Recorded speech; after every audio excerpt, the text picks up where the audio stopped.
Hello everyone, good morning. Nursing course YouTube channel में दोस्तों आपका स्वागत करती हूँ। दोस्तों आज हम बीएससी नर्सिंग फर्स्ट ईयर का सिलेबस माइक्रोबायोलॉजी का अध्ययन करेंगे। तो शुरुआत करते हैं यूनिट फर्स्ट से, इंट्रोडक्शन ऑफ माइक्रोबायोलॉजी।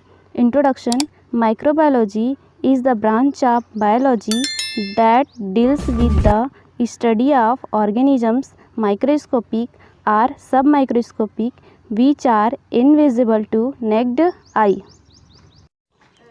माइक्रोबायोलॉजी जीव विज्ञान की एक ऐसी शाखा है जिसमें सूक्ष्म जीवों का अध्ययन करते हैं जिसे नग्न आँखों से नहीं देखा जा सकता। दोस्तों माइक्रोबायोलॉजी शब्द की उत्पत्ति ग्रीक वर्ड से हुई है, जिसमें माइक्रो मीन्स होता है स्मॉल, बायो मीन्स होता है लाइफ, लॉगस मीन्स होता है study. That means study of small life means small सूक्ष्म जीवों का अध्ययन। दोस्तों इसको सबसे पहले इंट्रोड्यूस किया था लुईस पास्चर ने 1822 में।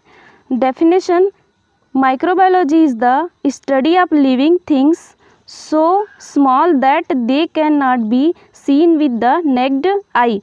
सूक्ष्म जीवों का अध्ययन जिसे नग्न आँखों से नहीं देखा जा सकता। दैट मीन्स माइक्रोबायोलॉजी सूक्ष्म जीवों का अध्ययन है जिसे नग्न आँखों से नहीं देखा जा सकता। फिर देखते हैं importance and relevance in nursing. Microbiology का नर्सिंग में क्या महत्व है और ये कैसे नर्सिंग से संबंधित है। In nursing the main objective, nursing में माइक्रोबायोलॉजी पढ़ने का मुख्य उद्देश्य है learn about micro organism, micro organism के बारे में पढ़ना, देयर डिसीज़, उसके बारे में उससे होने वाले डिसीज़ के बारे में जानना, treatment and preventive measures, treatment के बारे में जानना और उससे बचाव के तरीक़ों के बारे में जानना। फिर देखते हैं application of microbiology in nursing, microbiology का नर्सिंग में क्या उपयोग है। तो फर्स्ट है नोज़ोकोमियल इन्फेक्शन। नोज़ोकोमियल इन्फेक्शन को जानने के लिए माइक्रोबायोलॉजी का उपयोग होता है। Known as hospital infection, hospital infection के नाम से भी नोज़ोकोमियल इन्फेक्शन को जाना जाता है। Most people are infected after hospitalisation, बहुत सारे पीपल जो होते हैं हॉस्पिटलाइजेशन के बाद में इन्फेक्टेड हो जाते हैं।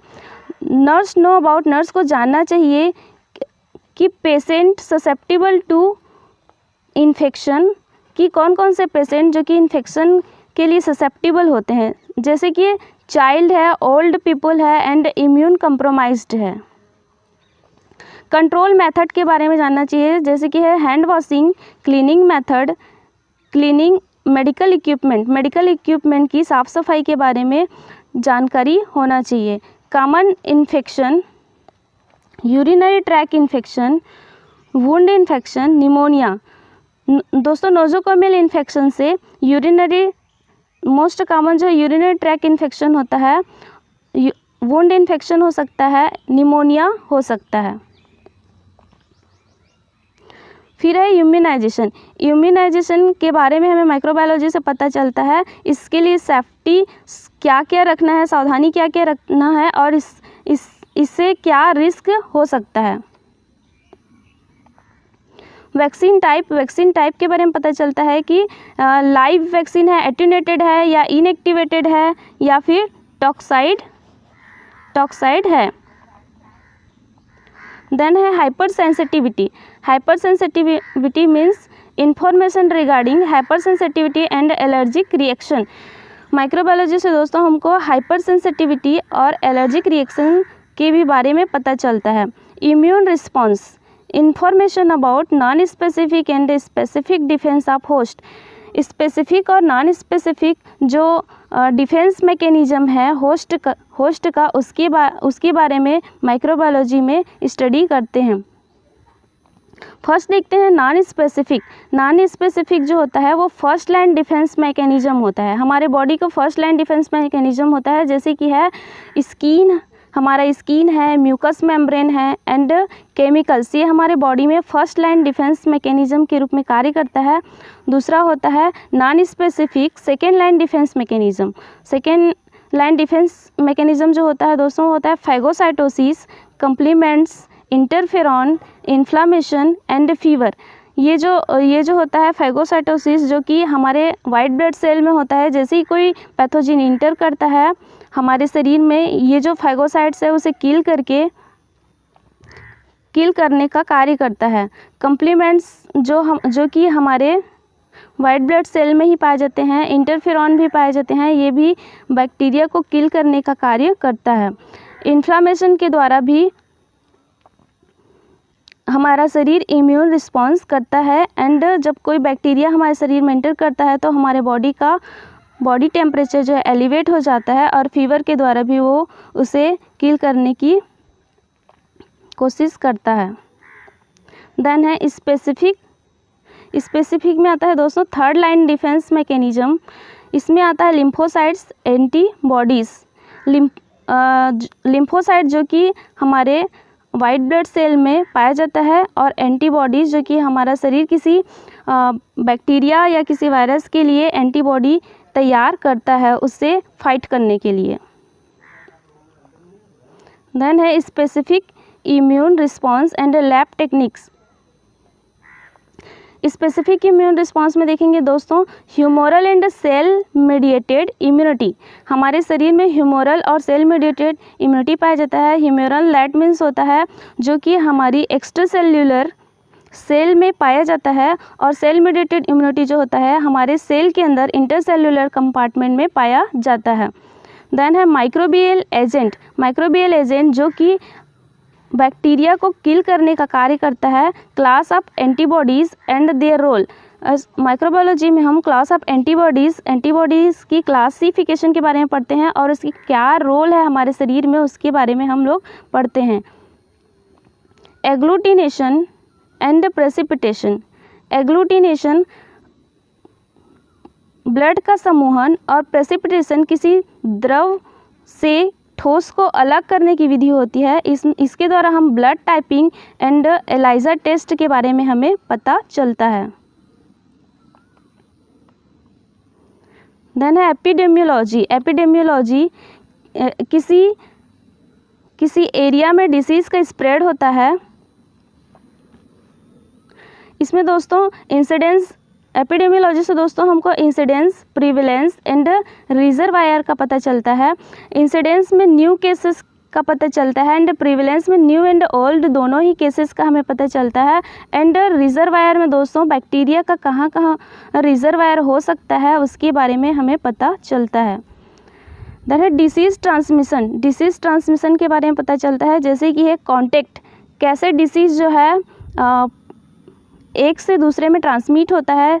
तो जैसे इसमें आता है दोस्तों कॉन्टेक्ट के थ्रू डायरेक्ट कॉन्टेक्ट या फिर इनडायरेक्ट कॉन्टेक्ट भी हो सकता है दोस्तों। कॉन्टेक्ट के माध्यम से भी बैक्टीरिया जो है ट्रांसमिट होता है। व्हीकल के माध्यम से ट्रांसमिट होता है। व्हीकल में जैसे कि होता है दोस्तों वाटर, फूड, इनके द्वारा भी बैक्टीरिया जो ट्रांसमिट होता है। देन है वेक्टर के माध्यम से भी ट्रांसमिट होता है पैथोजन जो है, जैसे कि होता है मलेरिया, पैरासाइट, जो कि मच्छर के द्वारा ट्रांसमिट होता है।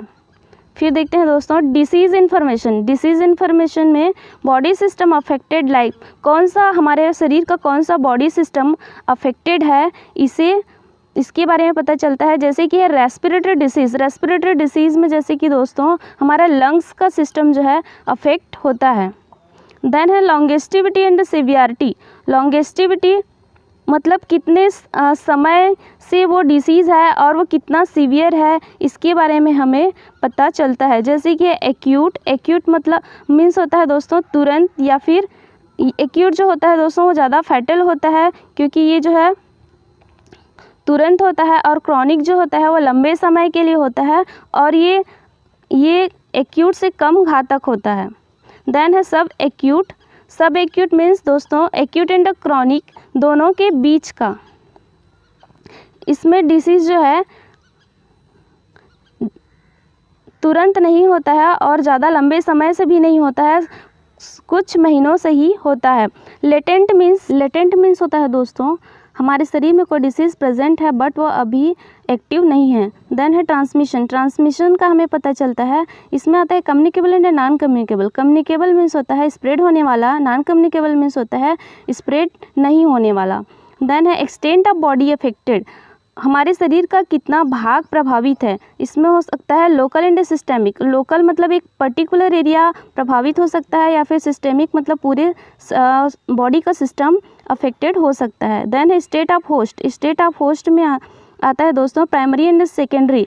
होस्ट की स्थिति क्या है, या तो प्राइमरी हो सकता है या फिर सेकेंडरी हो सकता है। प्राइमरी होस्ट में आता है दोस्तों कोई पैथोजन जो कि अपना असेक्सुअल लाइफ जो है प्राइमरी होस्ट में व्यतीत करता है। देन है सेकेंडरी होस्ट। सेकेंडरी होस्ट में दोस्तों वो अपना सेक्सुअल लाइफ जो है व्यतीत करता है।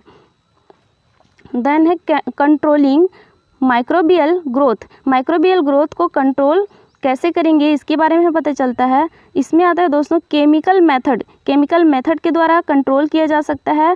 जो माइक्रो ऑर्गेनिज्म है इसके ग्रोथ को केमिकल मेथड के द्वारा कंट्रोल किया जा सकता है। फिर है फिजिकल मेथड। फिजिकल मेथड के द्वारा भी हम उसको कंट्रोल कर सकते हैं, जैसे है हीट है, कोल्ड है, फिल्ट्रेशन एंड रेडिएशन। हीट के माध्यम से भी कर सकते हैं, कोल्ड के माध्यम से, फिल्टर करके भी कर सकते हैं, एंड रेडिएशन के भी माध्यम से हम उसको कंट्रोल कर सकते हैं। देन है एंटीबायोटिक्स। एंटीबायोटिक्स के बारे में पता चलता है एक्शन, इसके एक्शन के बारे में पता चलता है। एंटीबायोटिक्स का क्या एक्शन है, वो कैसे कार्य करता है, इसके बारे में पता चलता है। देन है टॉक्सिसिटी, वो क्या विषैला प्रभाव हमारे शरीर पे डाल सकता है, इसके बारे में पता चलता है। स्पेक्ट्रम ऑफ एक्टिविटी, उसकी एक्टिविटी करने की जो स्पेक्ट्रम है उसके बारे में पता चलता है, मतलब जो ड्रग है वो कितने लेवल तक कार्य कर सकता है। एंड एंटीबायोटिक रेजिस्टेंस, और एंटीबायोटिक रेजिस्टेंस के बारे में पता चलता है कि कोई बैक्टीरिया जो है किसी एंटीबायोटिक के लिए प्रतिरोधी हुआ है कि नहीं, या किसी एंटीबायोटिक जो है वो उस बैक्टीरिया को किल कर पा रहा है कि नहीं, इसके बारे में हमें पता चलता है। Thank you. तो ये थी दोस्तों आज की हमारी क्लास। यदि आपको वीडियो पसंद आए तो लाइक करें, शेयर करें और कमेंट